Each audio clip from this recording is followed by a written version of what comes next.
Почитувани, и тоа го дочекавме. Вчера Бранко Црвенковски се пофали со туѓи проекти.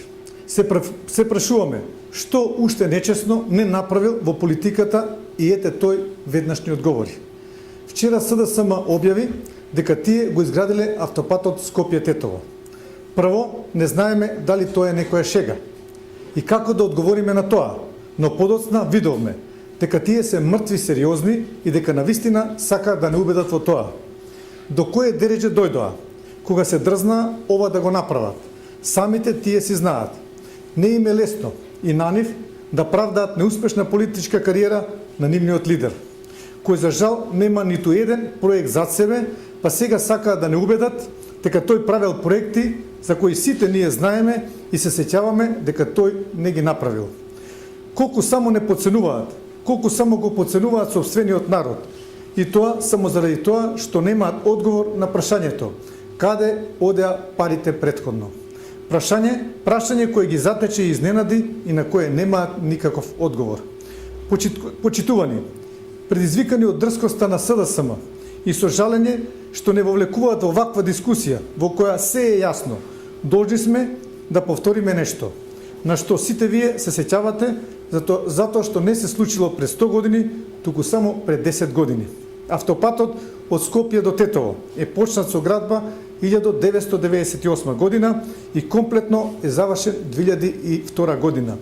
Значи во тогашниот мандат на ВМРО-ДПМН.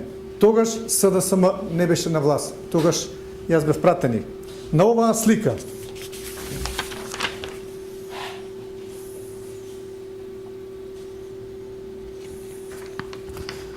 се гледа свеченото пуштање во употреба на тој автопат.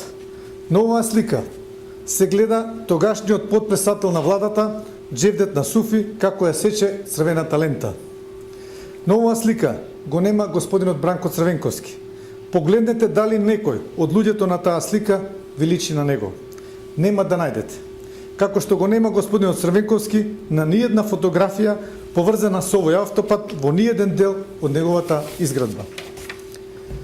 Господинот Црвенковски вчера не ја кажа вистината за ваква видлива и конкретна работа која ја паметиме и сите и за која постојат и слики и видеозаписи. Дрско и навредливо. Се надева дека граѓаните заборавиле.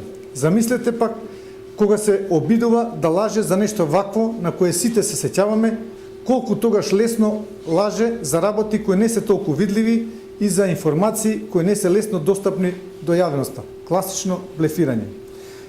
Но на сите им е јасно зошто тој започна да не ја кажува вистината и да се фали со туѓи проекти. Црвенковски нема одговор на прашањето каде одеа парите додека тој и СДСМ беа на власт. Зошто тогаш не се градеше? Зошто тогаш не се гледаше ништо? Немаше ниту еден проект во ниедна област. Зашто тогаш не се реконструираа болниците? Зашто не се набавуваа нови медицински апарати? Зашто немаше пари за нови згради на многу училишта? Зашто ги намалуваа пензиите? Зашто не делеа субвенции за земјоделците? Зашто факултети имаа ненормално високи цени за студирање? Зошто немаше градење на патишта, водоводи и канализации во стотина и стотина села на Македонија, како што се гради сега? Како што тргнал господинот Црвенковски, очекуваме да почне да се фали дека тој ја изградил арената Филип II. А по 10 години, надевајќи се дека луѓето забораваат, ќе се пофали дека тој го изградил и споменикот на воинот на коњ. Да не се чудите ако ви каже и ви излаже дека како премиер им ги покачил пензиите на луѓето. Да ви каже дека ги вратил парите од старото девизно штедење и дека изградил третата лента на Плетвар или дека го вовел ДДВ-то. СДСМ во овие неколку години критикува се што ВМРО-ДПМН го прави и гради. Не се сеќаваме да поздравија ниту еден од над 2000 проекти кои ВМРО-ДПМН ги реализираше или отпочна да ги реализира, а заборава дека од нивното време не остана ниту еден проект кој што го паметиме. Каде одеа парите претходно? Се прашуваме каде.